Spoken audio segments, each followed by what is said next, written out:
안녕하세요. 매일 남몰래 사연을 듣기만 하다가 저에게도 참 남들에게 말 못한 사연이 하나 있어 수줍게 글을 올려봅니다. 그때만 생각하면 제가 진짜 귀신이라도 씌었나 싶을 정도로 기이한 일이 아닐 수 없네요. 그럼 제가 속에 꽁꽁 숨겨놓았던 그때의 이야기를 시작해 보도록 하겠습니다.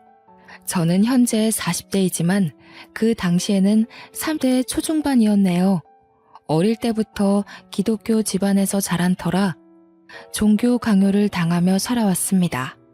할아버지께서 목사님이셨던 터라 온 가족이 꼭 주말에는 예배를 드리러 교회에 가야 했어요. 어릴 때야 친구들 만나는 게 즐거워서 교회 가는 거에 불만이 없었지만 조금 크고 나니 왜 교회에 다녀야 하는지 이해가 잘 안 가더라고요.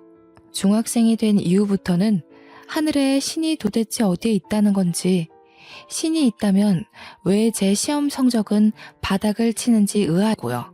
그러다 할아버지가 돌아가시게 된 이후로 저는 교회 근처에도 가지 않게 되었습니다. 저는 무교나 다름없다 생각하면서 지냈어요. 고등학교, 대학교 전부 무사히 잘 졸업하고 나서도 매주 교회에 나가는 부모님을 보고 좀 이해하기 힘들다 싶기도 했지만 저에게 종교 강요를 예전처럼 하지 않으니 그런가 보다 했습니다. 그러다 취업을 하게 되었고 신입사원이라는 직함을 달고 저는 정말 열심히 일을 했어요. 신입이니 모르는 거 투성이었죠. 그럴 때마다 제 옆자리에 앉은 사수님이 저에겐 신이나 다름없었습니다. 제가 틀리는 부분 하나하나를 친절하게 설명해 주시면서 가르쳐 주셨거든요. 분명 같은 부분에서 실수가 나면 화를 내기 마련인데 정말 무슨 부처님처럼 다시 한번 설명을 해주셨어요. 제가 일에 대한 이해도가 생길 때까지 한 번도 짜증내지 않고요. 사회 초년생이고 나이도 어리다 보니 그때는 어리숙한 저에게 하늘 같은 사수님이 참 듬직하고 멋있어 보이더라고요. 물론 지금처럼 때 묻은 나이였다면 사수고 나발이고 사내 연애에 대한 감정이 싹트지 않았을 테지만요. 그때 저는 제 사수보다 멋있는 남자를 본 적이 없었습니다. 괜히 커피를 사다 놓기도 하고 사탕 같은 간식거리를 하나씩 쥐어드리면서 말도 붙여보고요. 서툴게나마 제 호감을 표시하기도 했었죠. 그럴 때마다 사수님께서는 부담스러워하지 않고 받아주셨어요. 저는 용기를 내서 고백을 했고 사수님 또한 제 마음과 같았는지 저를 받아주셨습니다. 저희는 주변 사람들의 응원을 받아가며 사랑을 키웠고 결국 결혼까지 꼴이 나게 되었습니다. 프로포즈 받은 날은 정말 아직도 선명하게 기억이 나네요. 품에 안기지도 않을 만큼 큰 꽃다발과 하늘로 향해 올라가는 풍선들 사이에서 웨딩 반지를 받게 되었을 때 감정을 채 느끼기도 전에 눈물이 흐르더라고요. 얼마나 감동적이었는지 모르겠어요. 그렇게 예비 남편과 저는 평생을 약속했고 제일 떨렸던 시어머니와의 첫 만남을 하게 되었습니다. 결혼을 약속한 사이이기 때문에 잘 보이려고 얼마나 애썼는지 모르겠어요. 어른들이 좋아한다는 투피스 정장에 한우 세트를 사들고 시댁에 방문을 했고 인사를 드리게 되었습니다. 그런데 약간 느낌이 이상했어요. 그냥 형식적인 자리라고 생각했는데 저에게 너무 많은 질문을 하시더라고요. 약간 취조당하는 느낌이 들 정도로 말이에요. 저는 솔직히 그런 분위기에 너무나도 당황했고 남편 될 사람은 익숙하다는 듯 행동했습니다. 질문이라고는 별거 없긴 했었지만 이런 것까지 물어본다고 싶은 것들도 꽤 많았어요. 그래서 나이가 어떻게 된다고? 1980년 몇 월 며칠? 태어난 시간은 알아? 어렸을 때 어디 살았니? 이름에 들어가는 한자 획수가 몇 개인지 알고 있어? 태어날 때 처음 입었던 옷 색깔은 알고 있니? 얘, 손 좀 내봐라. 네 손금 좀 보자. 호구조사로 시작된 질문은 점점 산으로 가는 것 같은 느낌을 받게 했습니다. 저는 제가 다 알지도 못할 질문들이 이어지자 너무나도 당황했고요. 나중에는 저에게 처음 앞니가 빠진 날짜가 언제인지 물어보시더라고요. 아니 세상에, 자기 앞니가 빠진 나이도 기억이 가물가물한데 날짜까지 기억이 날 리가 있나요? 제가 도저히 생각이 안 난다고 얼버무리니 인생사가 얼마나 중요한 건데 제 앞니 빠진 날짜도 모르냐고 타박을 하시더라고요. 저는 시어머니께 본인 앞니 빠진 날짜는 알고 있냐고 되묻고 싶었지만 꾹 참았습니다. 저는 도무지 이해를 할 수가 없었죠. 그날 기분은 별로 좋지 않았습니다. 결혼에 관한 이야기보다는 별 쓸데없는 이야기만 잔뜩 나누고 돌아왔다고 생각했고 저를 마음에 들지 않아 하신다고 생각했거든요. 예비 신랑이랑 이야기를 나누어 보니 신경 쓰지 말라는 무성의한 대답만 돌아왔고요. 하지만 제 예상과는 다르게 상견례 날짜를 잡자는 예비 시어머니 연락이 왔고 어영부영 저희 가족도 상견례 자리를 마련하게 되었습니다. 처음 배웠던 날 이상한 질문들이 오갔기 때문에 내심 걱정되는 자리이긴 했지만 정신만 똑바로 차리면 호랑이 굴에서도 도망칠 수 있다고 하잖아요. 그래서 저는 결혼에 대한 이야기를 확실하게 할 수 있도록 준비를 했습니다. 상견례 자리에서는 무난했습니다. 다른 자리와 비슷하게 신혼집에 대한 이야기와 결혼식 준비에 대한 이야기를 나누게 되었어요. 제일 중요한 건 역시 서로 얼마를 준비할 수 있느냐 하는 돈 문제에 관한 이야기였죠. 예비 시댁이나 저희 가족들이나 전부 돈에 있어서는 이견 없이 준비를 할 수 있게 대화가 오갔기 때문에 저나 예비 신랑이나 전부 한시름 났어요. 하지만 예상치 못한 일은 결혼식 날짜를 정하는 일에서 생겼습니다. 신혼집은 애들이 원하는 위치에 잡기로 했으니 결혼식 일정은 제가 잡겠습니다. 제가 좀 알아봤는데 애들 합이 딱 맞는 날이 있다고 하더라고요. 길일이라 하면 저희도 좋죠. 사돈 어른께서 아주 시원시원해서 좋습니다. 12월 둘째 주 수요일이 딱이라고 하더라고요. 순간 상견례 자리에서 정적이 흘렀습니다. 토요일도 일요일도 아닌 수요일이라뇨. 도대체 어느 누가 수요일에 결혼식을 한다는 말입니까? 저희 부모님도 너무 어이가 없었는지 입을 떡 벌리시고는 아무 말도 못 하시더라고요. 저는 시어머니께 수요일에 결혼을 하라는 말씀이신지 다시 한번 여쭈어 봤습니다. 그러자 시어머니는 저에게 당연하다는 듯 이야기를 하셨습니다. 그날이 딱 좋은 날이라고 하더라고요. 그날 결혼하면 이혼할 일도 없다고 했다면서 요일이 중요하냐고 오히려 되물으셨습니다. 저는 당황해서 할 말을 잃었고 시어머니는 어떻게 살 수 있는지가 중요한 거니 그날 결혼식을 하는 게 좋겠다고 박박 우기셨어요. 저희 부모님도 너무 당황하셨는지 물 한 컵 들이키시고는 헛웃음만 흘리셨어요. 저는 예비 신랑을 쳐다보았지만 시어머니의 말씀에 토를 달 수 없는지 가만히 있더라고요. 사돈, 아무리 그래도 수요일에 결혼하면 손님들이 불편하지 않으실까요? 손님이 중요한가요? 우리 애들이 가장 합이 맞는 날에 결혼하는 거, 그게 중요한 거죠. 아무 날이나 결혼하는 건 옛날 풍습에도 맞지 않고요. 손님을 조금 포기해도 애들이 잘 살 수 있는 날 결혼하는 게 가장 중요하죠. 솔직히 틀린 말 하나 없어서 저희도 더 우길 수가 없었습니다. 시어머니 어깨를 한껏 치솟았고 저희는 그냥 시어머니의 고집대로 수요일 저녁 8시에 결혼식을 하기로 했어요. 결혼식장을 예약할 때 결혼식장 관계자들이 저희에게 2번이나 날짜에 실수가 없는 게 맞냐고 확인까지 하셨었어요. 절대로 예식 날짜 변경만큼은 안 된다고 고집을 부리시는데 그날 꼭 해야 되는 이유가 있다고 장담을 하시니 어쩔 수 없었습니다. 저희 부모님과 제 친구들, 그러니까 친정 쪽 손님들은 모두 황당해 하셨어요. 지방에서 올라와야 하는 친척도 상당히 난감해 하셨고요. 저희는 버스 대절을 일일이 신경 써서 준비해야만 했습니다. 결국에는 못 온다는 손님들이 늘어나고 대폭으로 손님들을 줄여 의도치 않게 스몰 웨딩을 하게 되었습니다.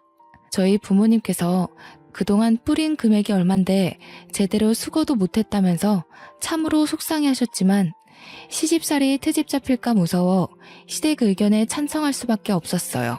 분명 날짜를 받아왔다고 하셔서 시댁은 따로 종교를 믿지 않거나 아니면 어디 신점을 보러 다니시는구나 싶었는데 시댁이 글쎄 기독교라고 하더라고요. 저희 부모님도 모태 신앙이셔서 그 부분은 참 마음에 든다고 하시면서도 그럼 왜 결혼식 날짜에 그리 신경을 쓰셨지 하시며 의문을 가지셨습니다. 예비 시어머니는 저 결혼식에 목사님께서 주례를 서주시기로 했다고 하셔서 오히려 다행이라고 생각했습니다. 사실 마땅히 주례를 봐주실 분이 없었거든요. 저희 집에서도 목사님이라고 하니 상당히 좋아하셨고요. 그런데 또다시 문제가 발생했습니다. 신혼집이며 혼수며 준비도 다 잘 되었고 결혼식 날짜가 마음에 걸리지만 그래도 다 잘 해결됐으니 다행이지. 우리 이제 결혼하면 주말에는 뭘 하는 게 좋을까요? 나는 취미 생활을 하나 같이 했으면 좋겠는데 운동이든 뭐든요. 그러자 남편은 저를 빤히 쳐다보더니 약간 곤란하다는 듯이 말을 이어나갔습니다. 주말에? 주말에는 교회 가야지. 우리 어머님 소원이 며느리랑 같이 교회 다니는 거였거든. 토요일이나 일요일 오후에는 둘이 놀러 다니거나 취미생활 하는 거 다 좋은데 일요일 오전에 교회는 꼭 같이 갔으면 좋겠어. 저는 미리 정해진 이야기가 아니었기 때문에 또다시 당황스러워 말을 잇지 못했습니다. 그런 제 마음이 표정에서 다 드러났는지 남편이 저의 손을 꼭 잡고는 제게 애와 가까운 부탁을 했습니다. 우리 어머니께서 정말 신실하신 기독교 신자야. 그래서 교회를 오래 다니시기도 했고 온 가족이 교회에 가서 예배드리는 걸 평생 꿈꿔오셨어. 며느리가 생기면 같이 손잡고 예배 보고 밥도 먹고 하고 싶다고 하셨고 내가 나머지 시간에 당신이 스트레스 받지 않도록 잘할게. 그러니까 일요일 오전만큼은 교회에 같이 다녀줬으면 좋겠어. 대신 제사도 없고 별다른 가족 행사로 귀찮게 하지 않을 테니 그 부분은 안심하라고 했어요. 인터넷에서 보면 제사 지내는 걸로 상당히 많은 트러블이 생기잖아요. 그런데 제사가 없다고 하니까 교회 정도야 나가도 되겠다 싶더라고요. 한평생 소원이라고 하셨다는데 못 들어줄 이유가 없다고 생각했고요. 그렇게 결혼하고 처음으로 교회에 간 순간 저는 많이 당황스러웠어요. 저희 부모님과 어렸을 때 다녔던 교회의 모습과는 많이 달랐습니다.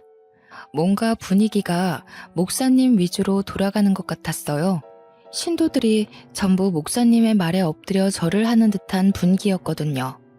너무나도 생소한 분위기였지만 시어머니는 제가 교회에 나왔다는 이유로 너무나도 저를 예뻐해 주셨습니다.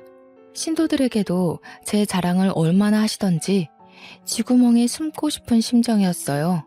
며느리가 시키지도 않았는데 같이 교회를 다니겠다고 했다면서 자랑을 하시는데 제가 그런 말을 한 적도 없는데 나서서 설레발을 치시니 좀 부끄럽더라고요.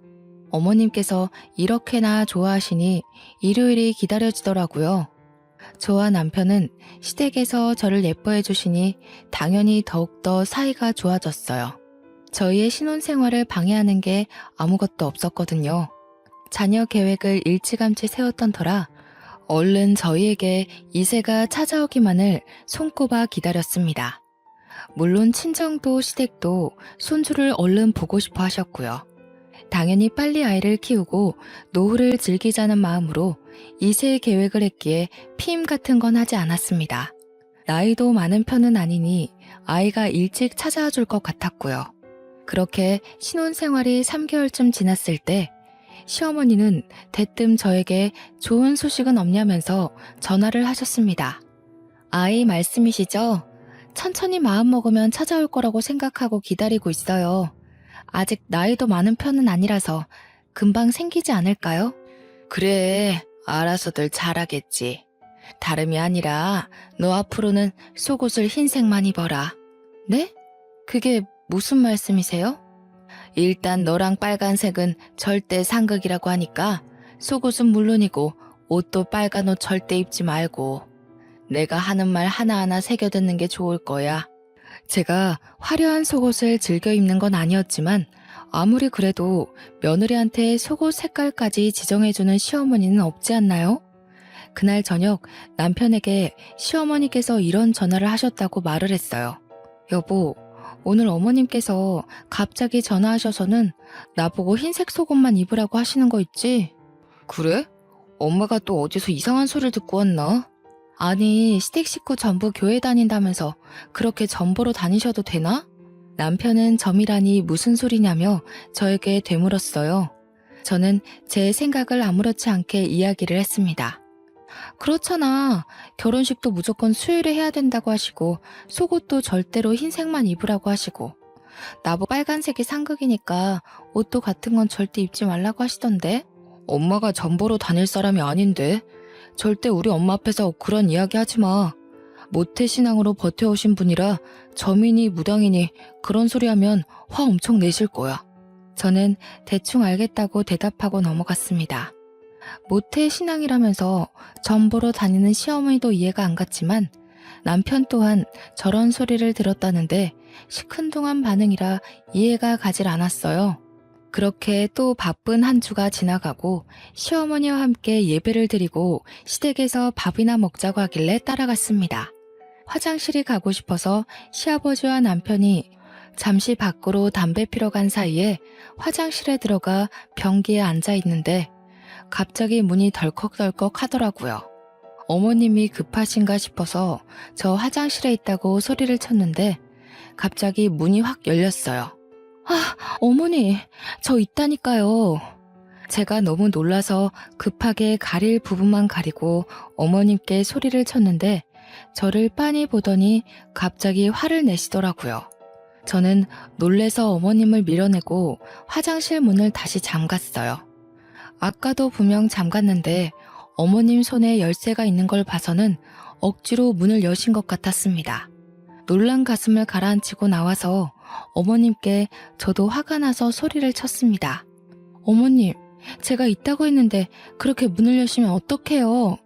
예, 너 내가 뭘 했어? 절대로 흰색 속옷만 입어야 한다고 했지. 내 말이 아주 말 같지 않지? 어? 그래서 나를 무시하고 지금 색깔 있는 속옷을 입은 거 아니야? 어머님, 왜 흰색 속옷만 입어야 하는데요? 그래야 빨리 애가 들어선다고 했단 말이다. 도대체 누가요? 어머님, 혹시 점 보러 다니셔요? 얘가 아주 큰일 날 소리를. 하나님께서 지켜보고 계신데 무슨 점을 보러 다녀? 그럼 누가 그런 소리를 하는데요? 우리 목사님께서 그러셨다.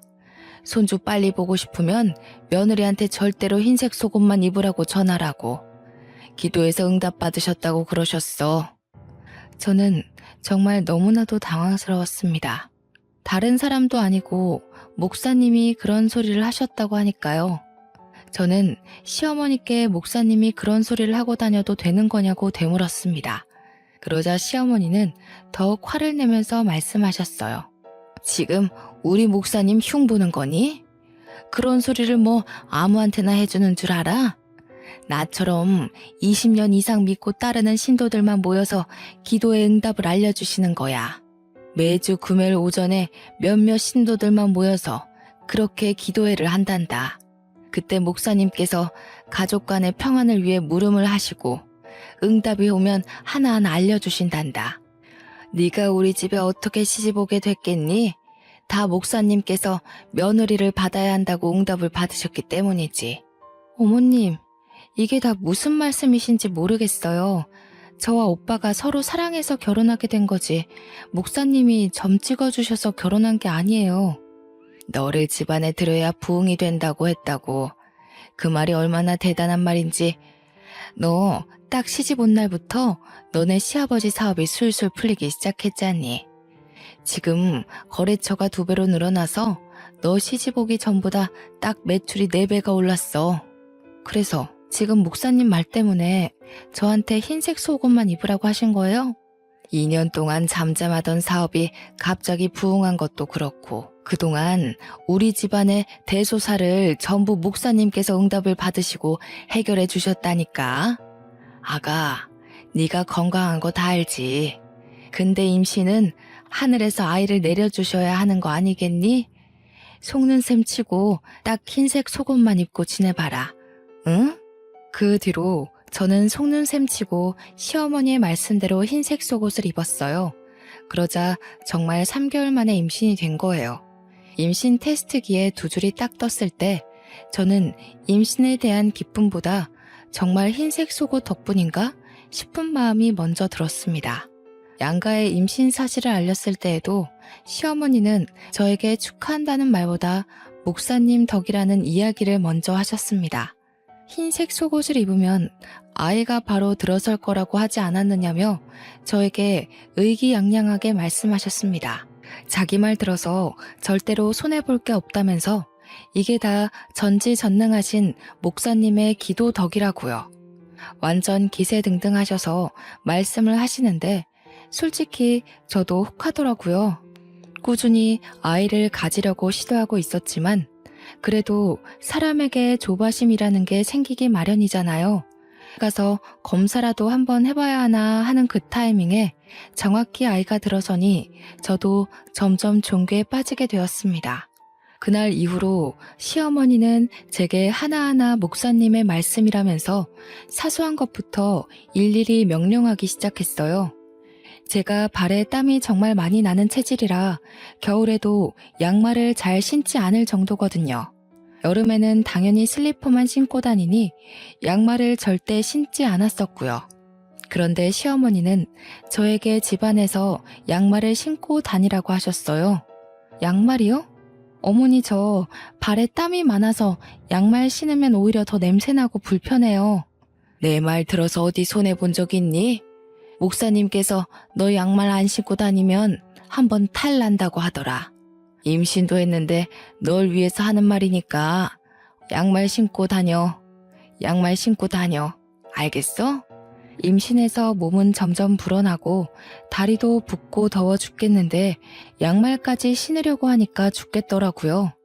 게다가 날이 점점 더워지고 있어서 양말에는 절대로 손이 가지 않았어요. 매일같이 양말 신었냐고 물어보시길래 그냥 거짓말로 양말 신었다고 대답하고는 신지 않았었죠. 그런데 정말 거짓말같이 사고가 난 거예요.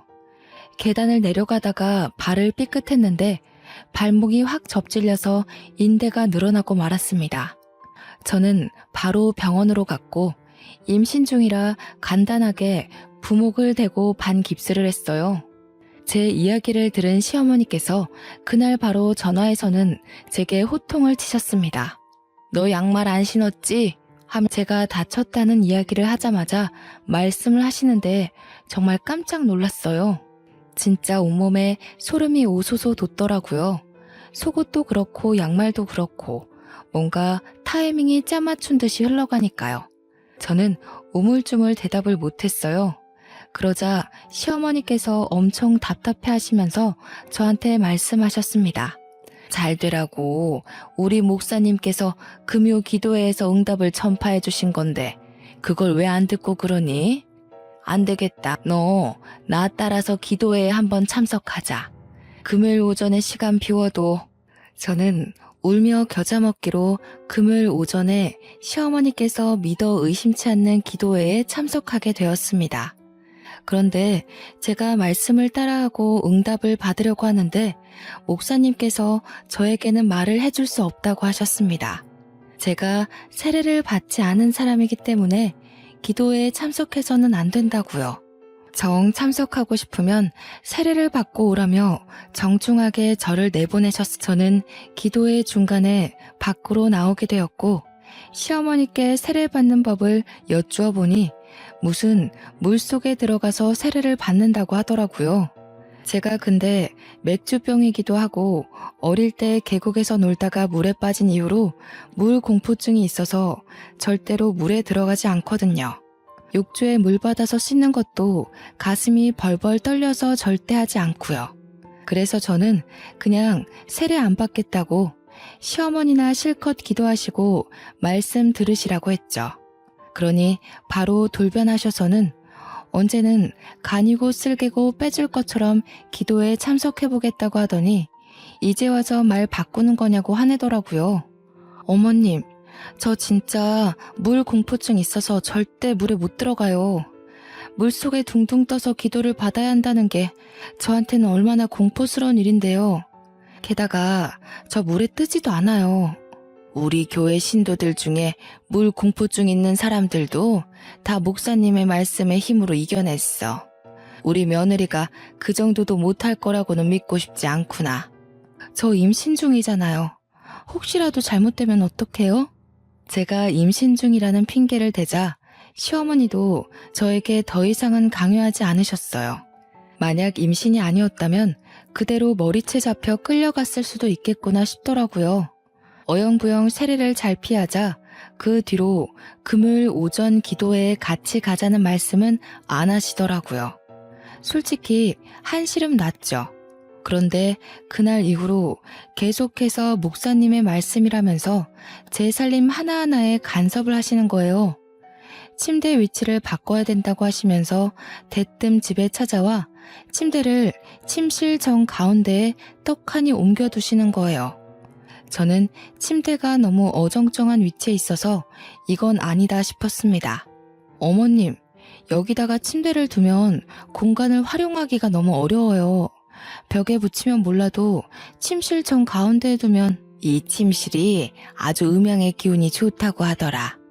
딱 침대를 정중앙에 두면 그 길을 너와 우리 아들이 다 받아간다더라. 목사님이 얼마나 대단하신 분인지는 잘 알지? 시아버지의 사업도 승승장구하고 있고 저도 덜컥 임신까지 했으니 시어머니 눈에 목사님은 거의 신과 같은 존재였습니다. 제 다리도 거의 나아가고 있었는데 이게 다 매일 목사님께서 기도를 해주신 덕분이라고 하셨어요.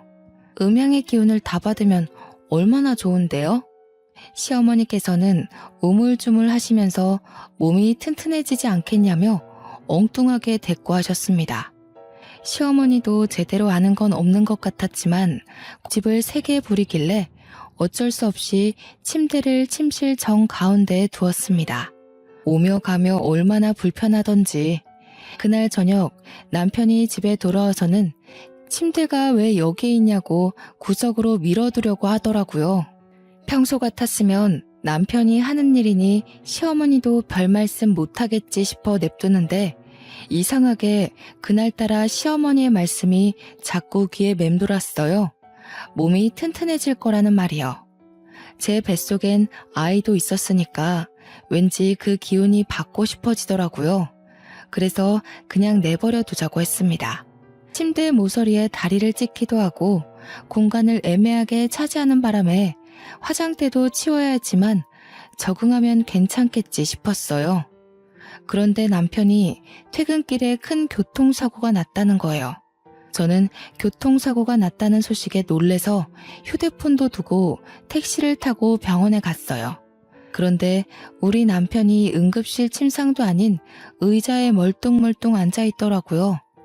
저는 너무 놀래서 막 달려가 남편의 이곳저곳을 살펴보았습니다. 너 다친 데가 하나도 없어.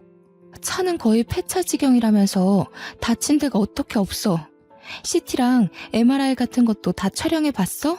아니, 그걸 촬영할 필요도 없을 거래. 의사가 와서 이곳저곳 다 보더니 아무런 이상이 없다네. 레카 차량 기사가 에어백이 잘 터져서 아무 문제 없는 것 같다고 하긴 했는데 차량이 전부 흡수했다고. 저는 그때 갑자기 시어머니께서 침대를 정중앙에 두면 몸이 튼튼해진다고 했던 그 말이 떠올랐어요.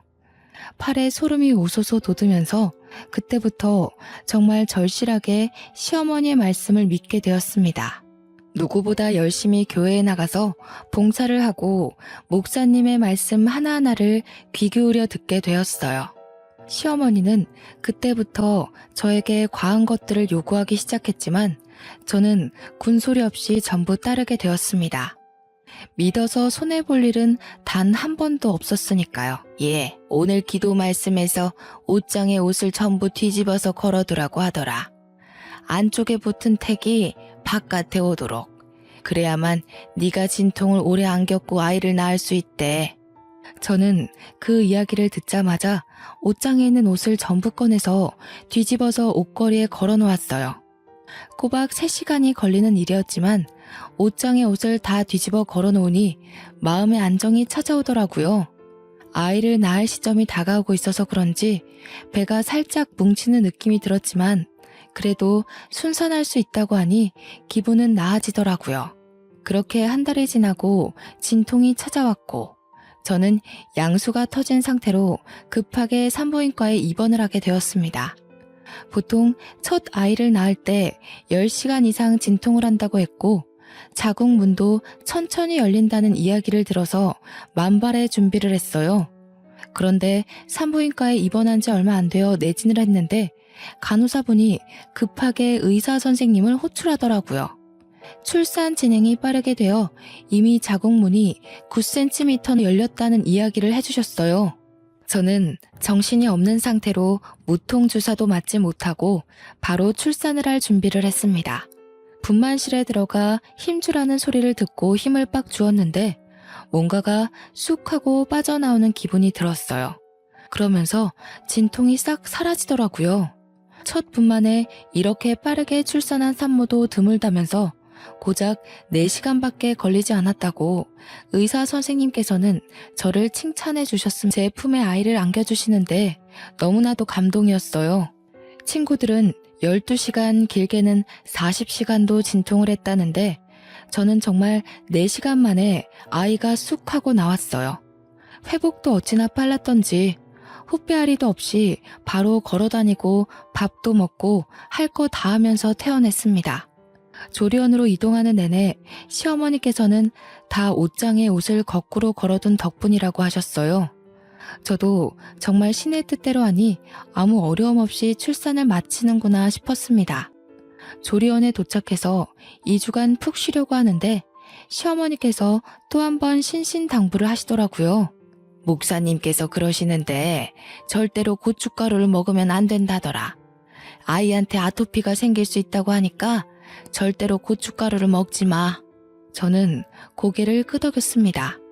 하지만 평소에도 매운 걸 정말 좋아하는 제가 고춧가루를 끊으려니 너무 힘들더라고요. 조리원에 들어온 3일차에 저도 모르게 김치를 먹고 말았어요. 그러고 아이를 보러 내려갔는데 아이의 얼굴이 새빨간 거예요. 저는 우리 아이의 얼굴이 왜 이렇게 빨간색이냐고 조리원에 계신 직원분께 여쭈어 봤습니다. 그러자 웃으시면서 태열이 올라와서 그런 거라고 너무 걱정하지 말라고 하셨어요. 이러다가 금방 가라앉을 테니 로션을 잘 발라주라고 하시더군요. 하지만 저는 찝찝한 마음에 그때부터 다시 김치는 쳐다도 보지 않고 고춧가루가 들어간 음식은 손도 대지 않았습니다. 물론 아이에게 로션을 꾸준히 발라주며 보습도 해주었고요. 그러자 3일 만에 다시 아이의 피부가 가라앉더라고요. 고춧가루를 먹어서 정말 태열이 올라왔던 거구나 싶어서 저는 조리원에서 나와서도 절대로 고춧가루가 들어간 음식은 먹지 않았습니다. 그봐, 내가 고춧가루 먹지 말랬지? 지금부터는 가정의 평안을 위해 기도를 꼬박꼬박 해야 해. 그러니까 제일 안 좋다는 오후 4시 44분에 기도를 해야 된다.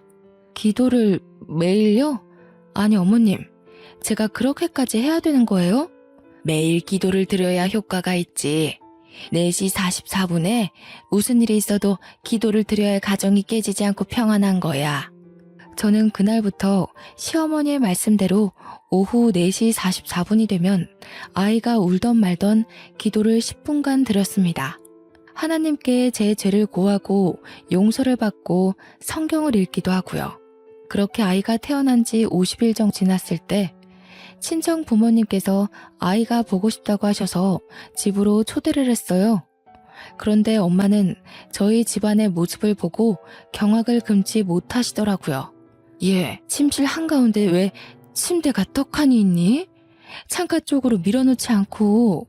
저는 음양의 기운이 가장 잘 받는 자리라 거기다 두었다고 대답했습니다. 제 대답에 너무 놀란 친정엄마는 그때부터 집안 구석구석을 살펴보기 시작하셨습니다. 어머니께서는 제게 옷을 왜 다 거꾸로 뒤집어 걸어 놓았느냐고 물어보셨고, 저는 아무렇지 않게 그렇게 해야지만 아이를 순산할 수 있다고 대답했고요. 그 덕에 4시간 만에 순산하지 않았느냐고 덧붙였더니 어머니의 표정이 점점 굳어지셨어요. 그 뒤엔 냉장고를 열어 고춧가루가 든 음식이 하나도 없다며 무슨 맛으로 이 반찬을 먹냐고 하셨고, 저는 하나님의 뜻이라고 말씀드렸습니다. 고춧가루가 든 음식을 먹었다가 아이에게 태열이 올라 고생했다고요. 어머니께서는 저에게 무슨 사이비 종교에 빠진 거냐며 아버지께 제가 미친 것 같다고 말씀하시더라고요. 이게 다 시어머님이 다니시는 교회 목사님께서 알려주신 거예요. 양말 안 신고 다녔다가 발목 다치고 나서 얼마나 후회를 했는지. 거기다가 그 말 하나하나 들었더니 시댁 사업도 잘 되고 남편 교통사고 때도 아무 문제 없고, 고춧가루를 먹어서 태열이 오른 게 아니라 원래 신생아들은 그래. 태열이 올랐다가 가라앉고 그러는 거지. 모든 아이들이 그런 거야. 모든 아이들이 그런 거야. 그리고 애초에 임신했을 때부터 너 골반이 넓고 걷기 운동을 자주 해서 순산할 거라고 했었잖아. 물론 4시간 만에 낳은 건 빠르긴 했지만 그게 어떻게 옷을 뒤집어 걸어놓은 덕이겠니? 이서방 교통사고도 그래. 차가 충격을 다 흡수해서 이서방이 멀쩡한 거라고 했다며? 엄마, 지금 몇 시야? 나 기도해야 돼. 오후 4시 44분이 딱 되자 알람이 울리기 시작했고, 저는 옆에서 잔소리를 하시는 어머니의 말씀을 무시하고 드리기 시작했습니다. 오늘 있었던 죄를 고하고 용서를 위한 기도를 시작했습니다. 중얼중얼 기도를 드리자 옆에 계시던 어머니의 표정이 점점 싸늘하게 바뀌기 시작했어요. 그 순간 아이가 갑자기 잠에서 깨어났는지 울기 시작했습니다. 어머니께서는 아이가 우는데 무슨 짓이냐며 제게 소리를 치셨습니다. 하지만 저는 어머니의 말씀이 들리지 않는 척 무시를 하고 찬송가를 꺼내어 찬송을 부르기 시작했습니다. 그러자 더 이상 참을 수 없었는지 어머니께서 제 뺨을 짝소리나게 치시는 거예요. 저는 얼얼해진 뺨을 붙잡고 놀래서 어머니를 바라보았습니다. 이 미친 기집애가 어디 사이비에 빠져가지고 지금 애가 우는데 이런 짓을 하고 있어. 이렇게 안 하면 우리 가정의 평안이 사라진다고요. 네 외할아버지가 목사님인 건 잊어버렸니? 언제 외할아버지가 이런 짓 하신 적이 있어? 사람이 시간의 순리대로 살고 일이 생겨도 다 각자의 능력으로 해결하는 거지. 말도 안 되는 사이비 목사 말에 빠져가지고는. 외할아버지 이야기가 어머니의 입에서 탁 터지자마자 정말 머리 한 대 얻어맞은 것 마냥 정신이 들더라고요. 생각해보니 어머니의 말씀도 틀린 게 하나도 없는 거예요. 아이를 가지려고 피임을 하지 않았으니 흰색 속옷을 입던 말던 임신은 당연한 거였고, 계단에서 내려오다가 다리를 접질렸던 것도 제가 급한 마음에 서둘러서 슬리퍼 신고 내려가다가 턱에 걸려 접질린 거였고요. 너무 당연하게 일어날 수 있었던 일이었는데 그동안 시어머니의 말씀만 믿고 다 그런 줄 알았던 거였어요. 시아버지의 사업도 그동안 탄탄한 기반을 가지고 운영하셨으니 거래처가 늘고 매출이 늘어나는 것도 당연한 거였고요. 음양의 기운을 받아 남편이 튼튼해져서 사고를 당했어도 다친 데 하나 없었던 것도 그냥 운이 좋아서였던 거였고요. 아이의 태열도 정말 흔하게 발생하는 일이었는데 제가 왜 고춧가루 든 음식을 먹지 않고 버텨냈는지, 갑자기 정신이 들고 나니까 이딴 기도가 무슨 소용이 있나 싶더라고요. 어머니께서는 씩씩거리면서 저희 아버지와 함께 저를 말리고 있었고, 아이는 울음을 그칠 줄 몰랐습니다. 멍했던 정신이 돌아오자 우는 아이가 걱정되어 바로 안아주었어요.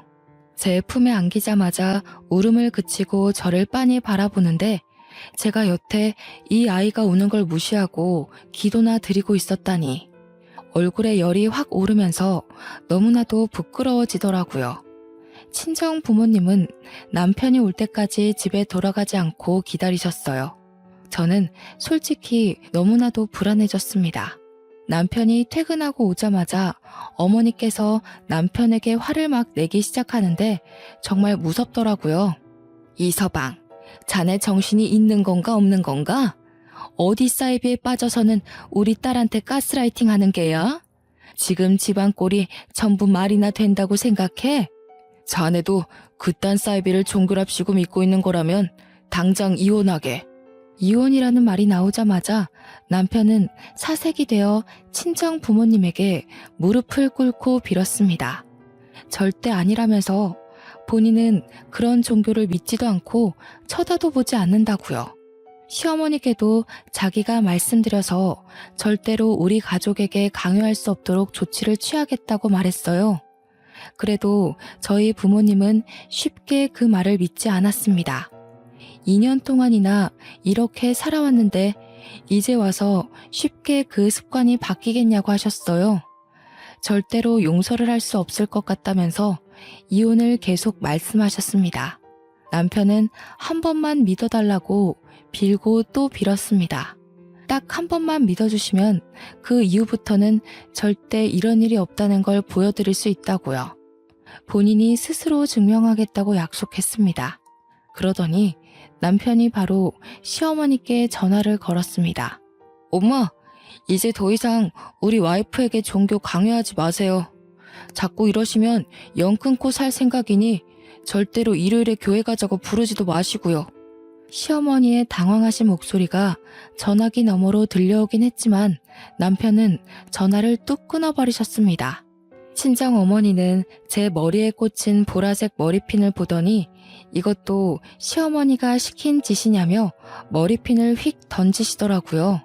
그 순간 시어머니께서 제게 전화를 하신 건지 제 전화기가 울렸습니다. 저보다 한 발 빠르게 저희 어머니께서 그 전화를 받으셨고요. 예, 너 머리핀 안 꽂았니? 우리 아들이 나한테 왜 이래? 다 너 때문에 멀어진 거잖아. 사돈어른, 무슨 개소리를 하시는 겁니까? 그딴 사이비에 빠져서 우리 딸을 어떻게 만든 겁니까? 믿고 싶으시면 혼자 믿으세요. 그쪽 목사가 아들 이혼시키고 싶답니까? 아니 그게 무슨...